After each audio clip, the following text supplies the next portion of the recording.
ഒരു natural body building ചെയ്യുന്ന ഒരു അത്ലറ്റ് അവരുടെ ബോഡി ഫാറ്റ് 8%-ന് താഴെ ഒരു 2 മാസത്തോളം ഹോൾഡ് ചെയ്താൽ സംഭവിക്കാൻ പോകുന്ന കാര്യമാണ് ഇന്ന് പറയാൻ പോകുന്നത്. ഫാറ്റ് സെൽസ് കുറയുന്നതോടുകൂടി എനർജി ഡ്രോപ്പ് ചെയ്യാൻ തുടങ്ങും. ഈ എനർജി ഡ്രോപ്പ് ചെയ്യുമ്പോൾ നമ്മളെ ബ്രെയിൻ വിചാരിക്കും നമ്മളെ ബോഡി സ്റ്റാർവ് ചെയ്യുന്നത്. അപ്പം ടെസ്റ്റോസ്റ്റിറോണിന്റെ പ്രൊഡക്ഷൻ കുറക്കും, കോർട്ടിസോളിന്റെ അളവ് കൂട്ടും. അപ്പം നമ്മളെ ഹോർമോൺ ക്രാഷ് ആവും. ടെസ്റ്റോസ്റ്റിറോണിന്റെ അളവ് 50% കുറയും, ലെപ്റ്റിന്റെ അളവ് 70% കുറയും. ഡോപ്പമിന്റെ അളവ് കുറയാൻ തുടങ്ങും, പ്രോട്ടീൻ സിന്തസിസ് 18% കുറയും. സ്ലീപ്പ് ഇല്ലാത്തതുകൊണ്ട് തന്നെ റിക്കവറി കുറയും. അപ്പോൾ എങ്ങനെയാണ് മസിൽ ഗ്രോത്ത് ഉണ്ടാവുക?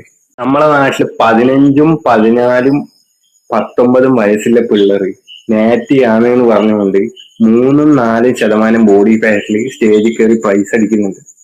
അതെങ്ങനെയാണെന്നൊന്ന് ചിന്തിച്ചു നോക്കുക. അപ്പൊ